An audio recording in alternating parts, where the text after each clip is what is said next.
Chapter 9. When Anmar walked into the Queen's audience chamber the following morning, just before the noon hour, she was surprised to see just the Queen and Councillor Admeta. She had expected Lhounds and Zand to be there as well. The two women were seated on the opposite side of the room from the table where they had all sat the day before. Two large couches and a number of upholstered chairs formed an informal and comfortable-looking seating area.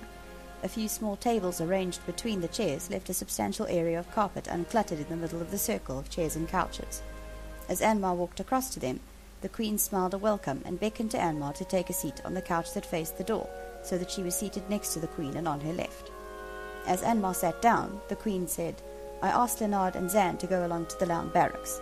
I thought Zand might be better able to persuade Zendra to come along if she was reluctant to cooperate. She does not do much these days but wait for time to pass. They will all hopefully be here soon."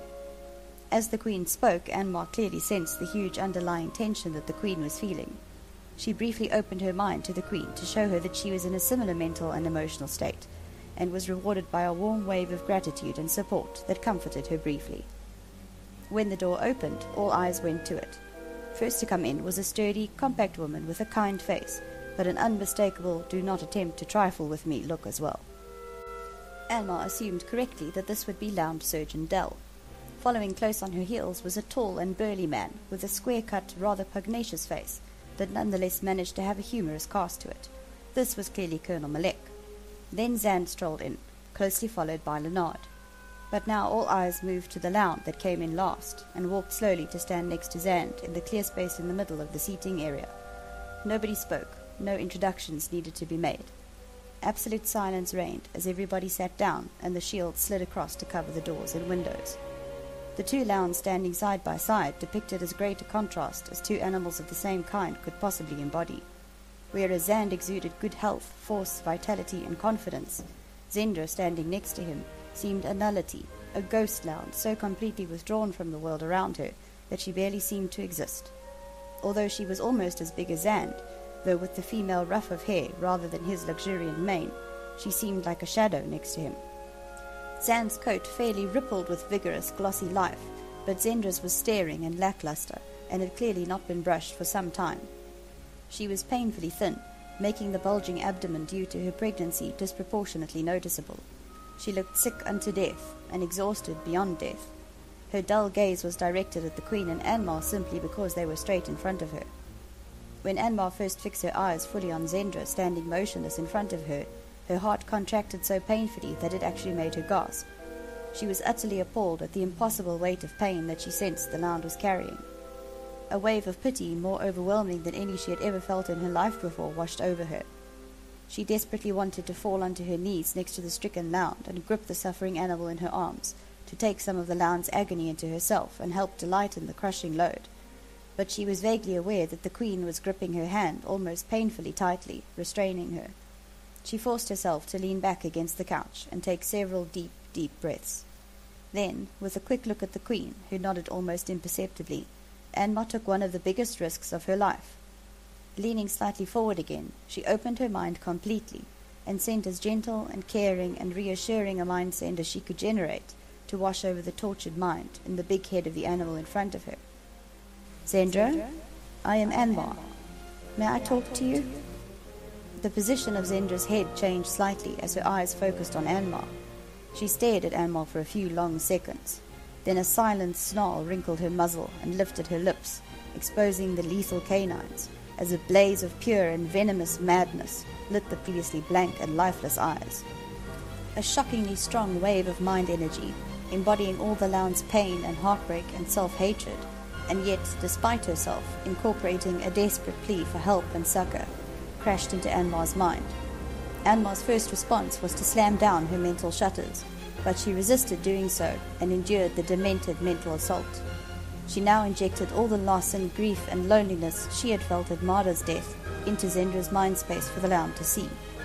Subliminally, she was aware of a great wall of golden mind energy pulsing right next to her in mind space, ready to sweep over and protect her pain-racked mind as Zendra poured all her fear and outrage and anguish into Anmar's mind in a merciless onslaught that seemed to go on forever.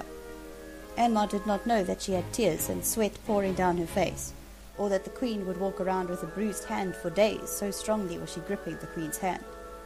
All her emotional and mental healing energy was directed at the suffering creature in front of her. For Zendra had moved closer to her, so that when the stricken Lound at last withdrew from Anmar's battered mind, and lifted her head and opened her mouth in the soul-chilling howl of suffering of the Etabrian hunting Lound, Anmar could smell the Lound's breath, rank with the reek of ill health and poor nutrition. The harrowing sound went on, almost beyond bearing, in wave after wave of sound that assaulted both hearing and emotions. When it eventually ceased, the only sounds in the room were Zendra's panting, almost groaning breaths, and to Anmar's complete amazement, the sound of her own sobbing. Not that she gave the latter any except the merest passing thought, for Zendra gave a few wavering steps and literally collapsed in front of Anmar, so that the Lound's head and shoulders rested against her chest and on her lap, whilst the rest of the Lound's body sprawled in an ungainly heap on the floor in front of the couch. And now Anmar did what she had longed to do from the first moment she had seen the suffering creature. She wrapped her arms around the big head and shoulders and held Zendra with all her strength. She did not mind that she was still crying like a child in front of a room full of people, and that her tears fell on the Lound's head, or that the musty smell of the animal's dirty coat rose powerfully in her nose, or that she was virtually being crushed under the animal's weight. For her mind and Zendra's now met with an extraordinary feeling of something close to recognition, as each started tentatively healing and assuaging the other's piercing sense of loss. And then both their minds were enveloped by the golden wall of mind energy that Anmar had sensed before, as Zand and the Queen's healing mind power flowed around and through their traumatized brains, warming and calming and incredibly comforting. Time seemed to slow down for a while. The room was very quiet now. A kerchief was put into Anmar's hand, and she wiped her wet face, while still holding Zendra firmly against her with the other arm and hand. Then she returned to stroking the top of the big head in a soothing, repetitive motion. Gradually she became aware that the Lound's now relaxed weight was becoming really very heavy, but she could not bring herself to disturb Zendra, who now blessedly seemed, for a time at least, to have set aside her torment. Then a velvety mind scent touched Anmar's now relaxed mind. So different was the contact from the previous frenzied attack that it took her a moment to recognize Zendra. "You want me to live?" It was halfway between a statement and a question. Anmar answered aloud. "Yes, I want you to live. I very much want you to live." A few long moments passed, then the next mind scent came. "You will be my handler?" Anmar's reply was laden with all the care and love she already felt for the big animal still clasped firmly in her arms. "I would love to be your handler, Zendra." Another few long moments passed before Zendra's slow reply came. "That will be good, then." The Lound's sending contained a world of meaning. It reflected acceptance and relief, and tentative but burgeoning commitment, not just to Anmar but to life itself, and though it still held huge sadness, a strong groundswell of relief and a growing sense of belonging and purpose underlay it. Zendra drew a deep breath and straightened up from her prone position on the floor in Anmar's lap. And it was a different animal who took a few steps back to stand next to Zand again. Though still thin, tired-looking and dirty, her demeanor was completely different, and now glowing eyes that looked into Anmar's were alive and aware again. Her gaze travelled from Anmar to the Queen and then to Councillor Admeta, Surgeon Dell and Colonel Malek. Finally, it lingered on Lhounds before moving questioningly to Zand. "Lhounds, my handler," Zand said, then added magnanimously, "He is good." Zand's mind-send included everybody in the room. Lhounds replied aloud, "Very kind of you to say so. I am honoured, to be sure." Lhounds' ironical comment evoked general laughter, which was as much inspired by his response as by the overwhelming sense of relief everyone felt at the unbelievable, indeed miraculous outcome of Anmar's approach to Zendra. Zendra's gaze moved back to Anmar.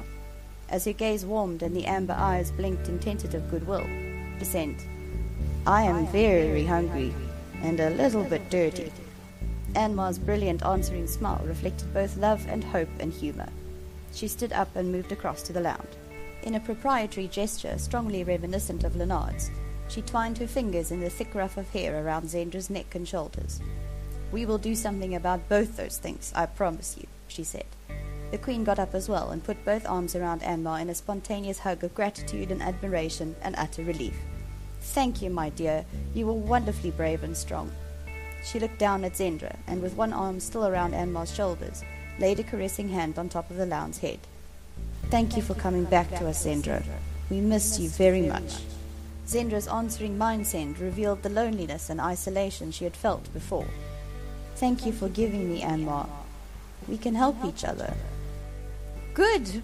More than good. Excellent, in fact," the Queen said, then turned briskly to Lounge Surgeon Dell and Colonel Malek. "I can no doubt give both Anmar and Zendra into your hands, can I not?" As they both nodded, Queen Aruda turned back to Anmar. "But I am being presumptuous, I fear. I have just assumed that you would want to join the Lounge Regiment. This may not be the case." The Queen's questioning expression turned the final statement into an interrogative. Anmar's brow creased in thought. Then she said gently, "I think the decision should be Zendra's. She may not want to stay in the Lounge Regiment after everything that has happened. I am sure that she and I could always get work on one of the Lounge breeding centres in Lanatek. I know they are building up their breeding stocks again. Or she could just come back with me to our farm on the coastal flats outside Belfane. My parents would love to have her there." The Queen was not the only one who marvelled at the instant acceptance of both Anmar and Zendra that their destinies now lay together. Anmar and Zendra looked at each other for a long moment before Zendra's mind-send came. "We will think and talk about it later. Zendra is very tired still." "Then that is what we will do," Anmar responded decisively. "We will just spend the next few days in getting Zendra better, then we will decide. Will that be in order, Your Highness?" The Queen responded with equal decision. "That sounds right and eminently sensible. You both go off with Colonel Malek and Surgeon Dell and get Zendra fed and bathed. I assume you want to keep Zendra with you tonight." At Anmar's nod, the Queen said, "Good. I will see to it that a Lounge pallet is put in the passage outside your quarters." "And one for me? The Lounge barracks are very noisy." The mock-pleading sending came from Zand, who looked up hopefully at the Queen, whilst projecting an image of a sleepless, exhausted Lounge, covering his ears with his paws, whilst a cacophony of noise raged around him. The Queen laughed out loud, then said, smilingly, "Yes, and one for you too, you poor tired beast." And it was in the relaxation of tension brought about by the general laughter, as everybody appreciated the Lounge's projection of exaggerated relief, that Anmar, already walking towards the door in the company of Zendra, Colonel Malek, and Surgeon Dell, stopped dead in her tracks. She swung round and fixed dilated eyes on the Queen, who was already moving to her desk to deactivate the room shields. "Your Highness!" Anmar exclaimed loudly. She crossed the room in a few long strides and stopped, facing the Queen, who had swung around at her words. Then Anmar sent a mind-send directed only to the Queen's mind and completely screened from everybody else in the room. "Your Highness, ma'am! Bamboo tunnels under the snow, to move unseen under the snow into the vastnesses." The Queen raised startled hands to her temples, then after a few long moments gripped Anmar's shoulders and shook her gently. In a powerful but closed mind-send going only to Anmar, she replied, "By Grellan, child! Of course! Of course! How could I have been so dense as not to see it? It is the only explanation, and it has been right before our eyes all the time. The direction of those tracks led straight towards the snow line. Where else could they possibly go from there?" The Queen's face was almost exultant as she rapidly walked Anmar back to the door with an arm around her shoulders, where the others were standing in a profoundly mystified group. "Not to fret, people," she said. "Everything will become clear soon. Carry on with your day as planned. I have some very hard thinking to do. Now, thanks to this clever young woman, I do believe that we have a place to start." She gave them all a beaming smile, then, having omitted to do so, had to hurry back to her desk to deactivate the shields. Anmar's last view of the Queen before the door of the audience room closed was of her standing behind her desk, with a face absolutely wrapped in thought and concentration. The rest of Anmar's day passed most pleasurably, though it contained a fair amount of hard work, and was emotionally draining as well. She was shown around the Lounge barracks and its facilities. She discussed Zendra's nutrition with Surgeon Dell, whilst Leonard and Zand went off with Colonel Malek. After she had seen Zendra fed, she had a brief snack herself in the staff canteen, amidst a veritable buzz of amazement at the miracle of what was referred to as Zendra's rescue. When she had finished her meal, she paid a brief visit to Nightwind, who snorted gently and nosed curiously at her clothes. Thereafter she went in search of Zendra, and found her asleep on her pallet in one of the separate cubicles that some of the Lounge preferred to occupy. As Anmar lowered herself to sit quietly at the foot of the pallet with her back against the wall, she had to agree with Zand that the barracks were noisy. The large building resounded with the loud, growling bark so characteristic of particularly juvenile Lounds, and there was a rumpus of about 9 yipping puppies that scampered and rollicked and mock-fought their way up and down the big hall and along the passages in a rambunctious, furry, noisy upheaval. Anmar leant her head back against the wall just to rest her eyes, and despite the noise levels fell fast asleep. She woke some time later to find Zendra's glowing amber eyes fixed on her with an expression that briefly brought a lump to her throat. "Come, big girl," Anmar said, getting to her feet and clearing her throat.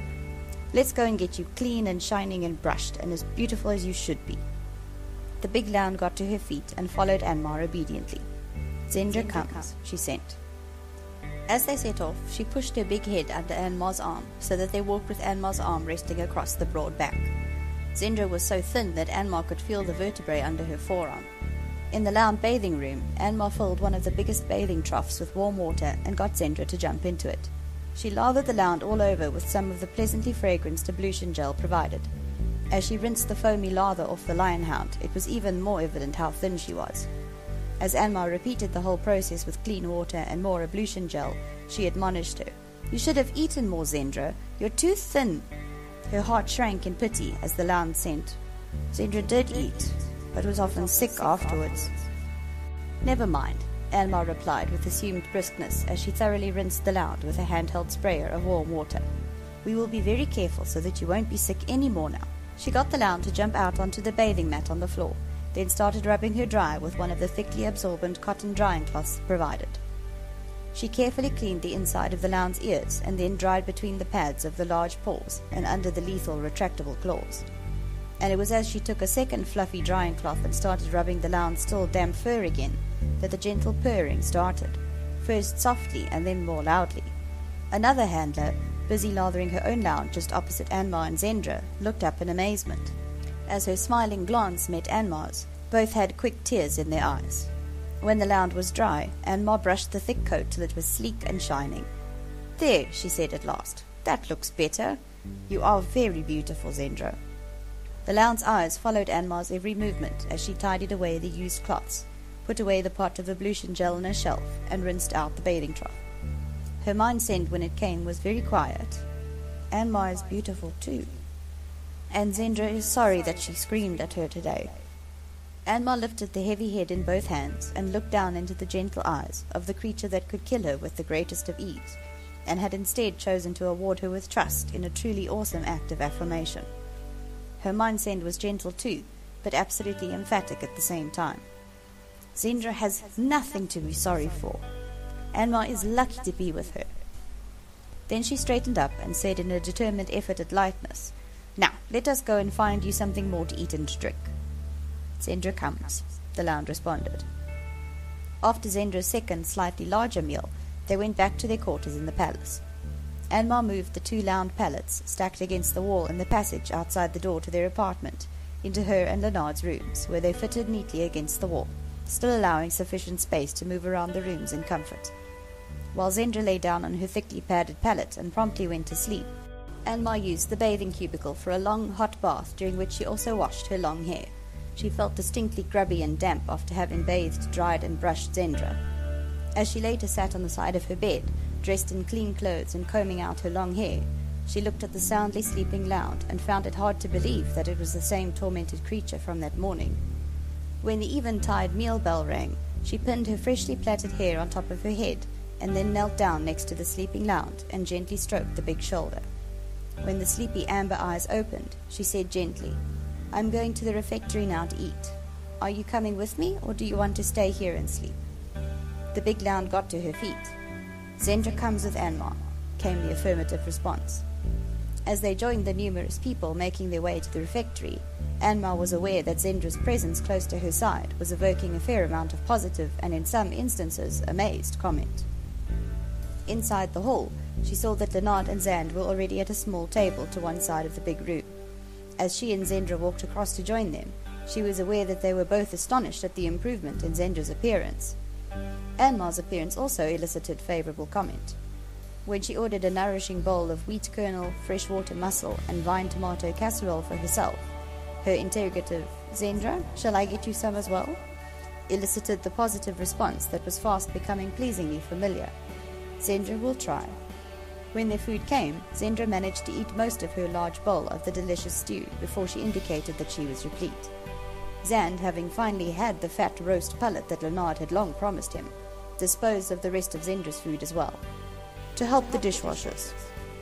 Anmar caught a glimpse of Zendra's personality as the female Lound acknowledged Zan's help with Zendra, and the dishwashers are very grateful to helpful Zan. Leonard and Anmar exchanged glances, then could not help smiling in startled pleasure. Just before they finished their meal, one of Queen Eruda's aides came to their table and asked them to attend a meeting in the Queen's audience chamber at the 9th hour the following morning. After their meal, the fraught and emotionally exhausting day finally caught up with Anmar, and she abruptly felt that she could not keep her eyes open for another moment. She briefly took Zendra outside, then she and the Lound collapsed into their respective beds and plummeted into the depths of sleep. It was well into the small hours of the night when she woke up at a reticent mind nudge from Zendra.